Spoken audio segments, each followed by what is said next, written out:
Salut à tous, j'espère que vous allez bien. On code un jeu en moins de 8 minutes avec Cursor, c'est pas possible? Allez, c'est parti. On download le jeu. Ensuite, quelques petites commandes sous Linux pour rendre notre exécutable. Et on lance Cursor. Pas plus compliqué que ça. Cursor, c'est quoi? C'est un VS Code sous stéroïde. Une partie chat avec des modèles et une partie composer sur lequel on va se concentrer. Tout commence avec un petit prompt sous ChatGPT. On va demander à ChatGPT de créer un prompt qui va aider Cursor à créer un jeu dans le style de Galaga avec néon cyberpunk comme thème.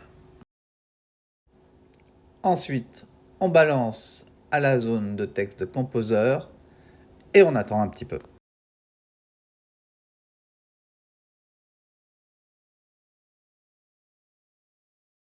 Et voilà, on a une première version basique du jeu, avec une game loop, des mouvements per player, une mécanique de shooting, des néons style, des contrôles smooth, un effet de traînée du joueur, des projectiles du glowing, etc. Et voilà, une première version de notre jeu. C'est basique, ça fonctionne. Et le code source généré par Cursor, on voit que c'est quand même bien organisé, hein. Il y a plusieurs fichiers JS, une page HTML, un main.js qui c'est sûrement le point d'entrée, game.js qui c'est sûrement la classe, l'objet principal qui contient notre jeu, une classe d'entity, classe player, une classe projectile. Vraiment, ça semble, je suis pas un expert en JavaScript, c'est pas mon langage préféré, mais franchement, ça a l'air bien organisé comme truc. Allez, maintenant, un deuxième prompt, on va juste lui dire d'implémenter les fonctionnalités qu'il nous a proposées à la fin du premier prompt et voir qu'est-ce qui se passe. Et voilà, notre jeu continue de s'améliorer. Maintenant, on a des ennemis qui spawnent avec une trajectoire un peu aléatoire et on peut tirer dessus. Mais bon, c'est juste un début, non? Bon, ça manque d'explosion et de collision, n'est-ce pas? Allez, on ajoute ça. Pas mal, ça commence à ressembler à un jeu là maintenant. On peut détruire des ennemis et ça explose. C'est pas mal, on va continuer. Allez, on ajoute d'autres effets comme du shake quand ça explose et autres features sympathiques qu'ils nous proposent ou auxquelles on pense, comme ça spontanément dans le gameplay. Comme des high scores et autres features sympas auxquelles on s'attend dans un petit jeu. Bon, le shaking system semble fonctionner, mais avec quelques limitations, on va lui demander d'améliorer ça. Et voilà, les collisions, ça fonctionne bien maintenant, avec les explosions.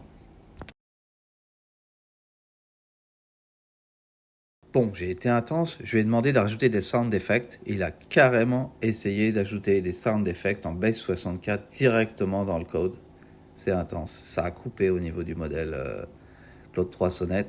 Il était parti pour le faire, hein, il était vraiment motivé. Et bon, ça n'a pas marché. Bon, on va l'aider un petit peu. Je vais lui rajouter dans le répertoire Sounds mes 3 sons d'explosion, laser et une background music. Et on va lui demander de les utiliser.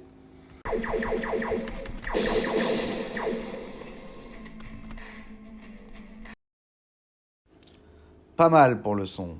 Maintenant, on va l'aider encore un petit peu. On va aller chercher nos assets, nos images, pour les big boss, pour le player, pour les petits aliens, et on va les utiliser. J'ai tellement impressionné par les capacités de Cursor que j'ai appelé un pote pour m'aider à finir le jeu.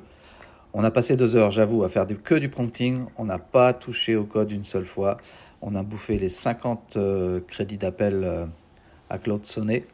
Et voilà le résultat au bout de 2 heures, mais juste de prompting, en rigolant et en buvant des bières avec un pote. Je suis impressionné. Ok, c'est parti.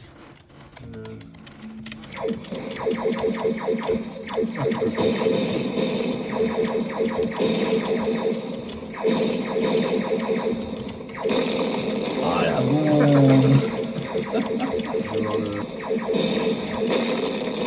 Oh là. On le chope pas, le chope. On va le choper. Ah là là là, le chope. Oh là là, c'est la fin. c'est la fin du jeu là. C'est le endgame. Bon voilà, j'ai bien rigolé à faire ce petit jeu avec un pote à la fin. Bon, on a bien rigolé, mais la réalité, c'est que pendant 2h30, j'ai utilisé Cursor AI.